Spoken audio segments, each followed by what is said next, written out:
कहानी की शुरुआत में एक व्यक्ति समुद्र में नौकायन कर रहा था। तभी उसने देखा कि किनारे पर समुद्र का पानी उग्र रूप से उमड़ रहा है। उसका जहाज भी बुरी तरह कांपने लगा, जो कि एक भयंकर सुनामी के आने का साफ संकेत था। स्थिति की गंभीरता को भांपते हुए कियांग ने अपने जहाज को पलटा और गहरे समुद्र की ओर निकल गया। उसने सोचा कि तट से दूर रहना ज्यादा सुरक्षित है, क्योंकि गहरे पानी में लहरें इतनी ऊंची नहीं होती। सुनामी के पूरी तरह बनने से पहले गहरे पानी में पहुंचना जान बचा सकता है। हालांकि इसका प्रारंभिक रूप भी बहुत भयावह होता है। लहरों की भयानक ताकत ने सीधे जिनमिन पुल को धकेल दिया। इस प्रलय में एक तेज नाव शायद लहरों को पार न कर पाए, लेकिन जीवित रहने के लिए सभी को अपना सिर ऊंचा करके आगे बढ़ना पड़ा। भाई कियांग ने भी अपनी नाव में और अधिक शक्ति जोड़ने की पूरी कोशिश की। नाव की चढ़ाई का कोण कम से कम 60 या 70 डिग्री था। भाई कियांग के बगल वाली नौका इतनी शक्तिशाली नहीं थी। तभी एक विशाल लहर ने उसे निगल लिया। कियांग की हालत में कोई सुधार नहीं हुआ और जैसे ही वो लहर पार करने वाला था, एक महिला का चेहरा ये देखकर पीला पड़ गया कि सामने एक विशाल चक्र है और दो जहाज आपस में टकराने ही वाले हैं। जैसे ही उन्होंने सांस ली, ऐसा लगा मानो नरक फिर से आ गया हो और उनकी तेज नाव पकौड़ी की तरह नीचे जा गिरी। सौभाग्य से फुर्तीला कियांग बच निकलने में कामयाब रहा और सुरक्षित जल क्षेत्र में पहुंच गया। लेकिन 1-1 लाख टन का मालवाहक जहाज इतना भाग्यशाली नहीं था और सीधे जिनमिन पुल की ओर बढ़ते हुए समुद्र में जा गिरा। कुछ ही देर में पुल टूट गया और उस पर मौजूद लोग अपना 4 वक्त का खाना भी नहीं खा पाए। जब विशाल लहर किनारे की ओर बढ़ी तो लोगों ने भागने की कोशिश की, लेकिन प्रकृति के सामने वे सब बहुत छोटे थे और जल्द ही पूरा सैन फ्रांसिस्को उसमें समाने वाला था। इस विनाशकारी स्थिति का सामना करते हुए सड़क के किनारे खड़े बूढ़े लोगों ने तो संघर्ष करना ही छोड़ दिया और बस एक दूसरे को पकड़कर जियांगलिन की मृत्यु की प्रतीक्षा करने लगे। सड़क पर मौजूद अन्य लोग भागने लगे, लेकिन इस प्राकृतिक आपदा के सामने उनका ये संघर्ष पूरी तरह व्यर्थ था। दरअसल इस महाविनाश की कहानी 3 दिन पहले शुरू हुई थी, जब समुद्र बिल्कुल शांत था और लोग अच्छे मौसम का फायदा उठाकर बांध पर खेलने दौड़ पड़े थे। उसी दौरान एक भूविज्ञान के प्रोफेसर अपने सहायक के साथ भूकंप का पूर्वानुमान लगाने का प्रयोग कर रहे थे। वे अपने प्रयोग की सफलता का जश्न मना ही रहे थे कि अचानक भूकंप का एक जोरदार संकेत मिला और बांध हिलने लगा। चांदी गिरने लगी, झटके तेज हो गए और बांध पर मौजूद प्रोफेसर ने जब तुरंत अपना कंप्यूटर चालू किया तो ये देखकर आश्चर्यचकित रह गए कि कुछ ही समय में भूकंप की तीव्रता 7 तक पहुंच गई है। फिर बांध की दीवारें फट गईं और उसका विशाल मुंह गिरने ही वाला था, जिससे लोग बुरी तरह डर गए।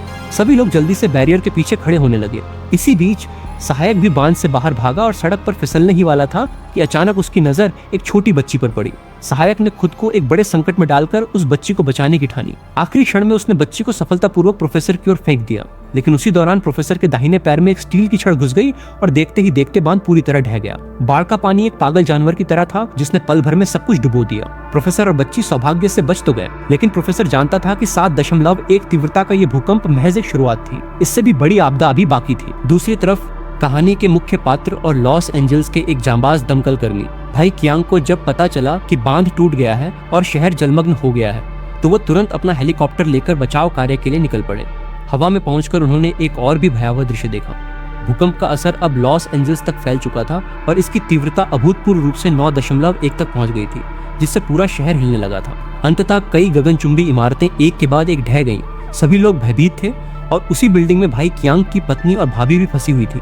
कोई बस वहां से निकलना चाहता था, लेकिन तेज कंपन के कारण जमीन पर गिर पड़ा। जब उसने सीढ़ियों का दरवाजा खोलने की कोशिश की तो वो दंग रह गया। हालांकि भाभी बहुत डरी हुई थी, फिर भी वो कियांग की बहू थी। उन्होंने तुरंत प्रतिक्रिया दी और भीड़ के साथ दूसरी तरफ की सीढ़ियों की ओर चल पड़ी। बाकी सब लोग जहां नीचे भाग रहे थे, वहीं वो सीढ़ियों पर ऊपर भाग रहा था। सीढ़ियों के ऊपर पहुंचते ही वो लगभग बेहोश होने की कगार पर था। उसके सामने की इमारतें ऐसे हिल रही थीं मानो किसी भी क्षण ढह जाएंगी। पैरों तले जमीन टूट रही थी और वो परत दर परत नीचे गिर रहा था। जब वो आखिरकार जमीन पर उतरा तो आसपास का इलाका मलबे से भरा हुआ था। भाभी का बचना चमत्कारिक था। उन्होंने ऊंचाई पर चढ़ने की पूरी कोशिश की, क्योंकि उन्हें अपने पति कियांग पर भरोसा था। उन्हें पता था कि कियांग उन्हें बचाने जरूर आएंगे, इसलिए उन्हें ढूंढना आसान हो सके। इसके लिए उन्हें सबसे ऊपर चढ़ना पड़ा। सौभाग्य से कुंग फू सौभाग्यशाली लोगों को निराश नहीं करता। दीवार ने सचमुच विमान को इमारत की ओर धकेल दिया और कियांग ने एक नजर में अपनी पत्नी को पहचान लिया। अपनी भाभी को सुरक्षित देखकर उन्हें राहत मिली और फिर उन्होंने जल्दी से लाइफ सेवर नीचे रख दिया, जिसके बाद उनकी भाभी दौड़कर उनके पास आई।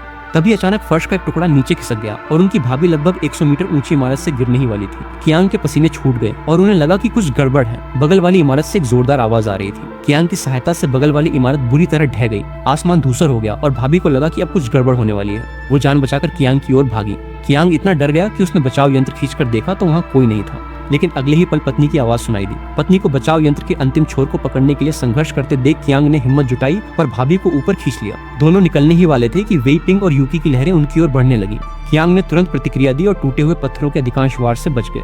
विमान को नियंत्रित करना आसान नहीं था, फिर भी वो बड़ी इमारत से टकराने से बच गया।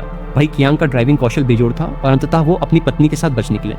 जब दोनों ने अंतिम सांस ली तभी शियाओमई ने फिर से मदद के लिए पुकारा। उन्हें पता चला कि भूकंप उस पुराने पहाड़ तक फैल गया था जहां शियाओमई थी। दोनों पक्षों ने एक बैठक स्थल पर सहमति जताई और कियांग विमान को पुराने पहाड़ की ओर ले गए। उन्हें जरा भी अंदाजा नहीं था कि वहां एक और भी भयानक आपदा आने वाली है। प्रोफेसर ने पाया था कि भूकंप की लहरों की आवृत्ति बढ़ रही थी। अंत में भाई डिंग ने 9.6 पर लाइव प्रसारण चालू किया और पुराने पहाड़ के लोगों को जल्दी से भागने की चेतावनी दी।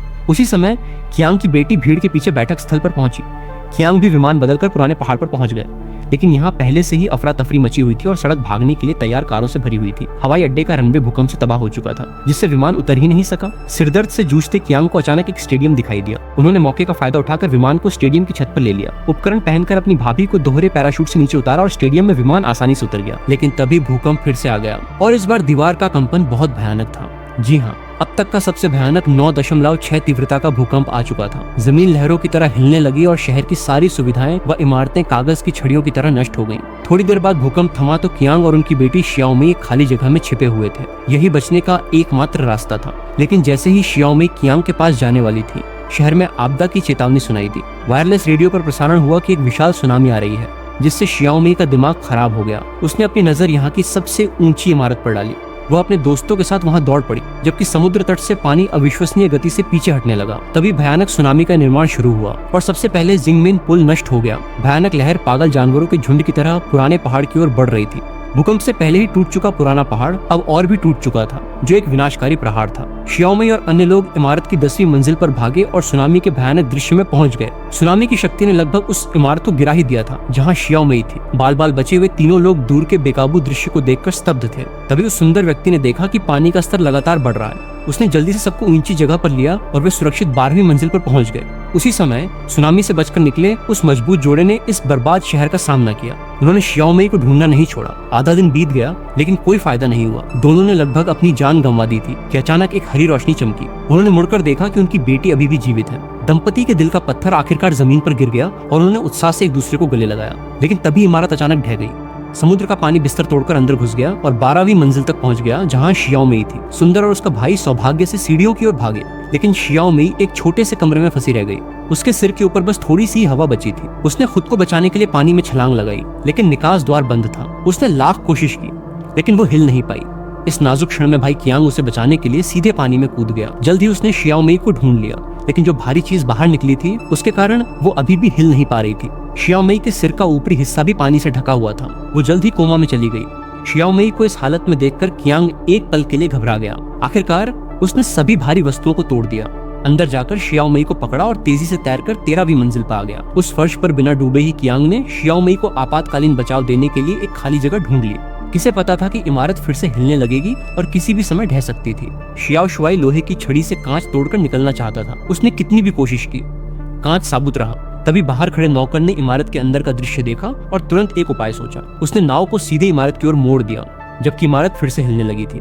सौभाग्य से इमारत गिरने से ठीक पहले सभी लोग नौका पर चढ़ गए और सफलतापूर्वक बच निकले। इस दौरान कियांग शियाओमई के लिए आपातकालीन बचाव कर रहा था और चमत्कार की उम्मीद कर रहा था। शियाओमई की धड़कन सचमुच वापस आ गई। तीनों ने एक दूसरे को कसकर गले लगाया और कहानी के अंत में लोगों ने इस तबाह शहर का पुनर्निर्माण शुरू किया। भाई कियांग के परिवार ने बिना किसी मरम्मत या पुनर्निर्माण के एक नया जीवन शुरू किया। इस बार फिल्म का अंत एक पूर्ण पतन के साथ हुआ।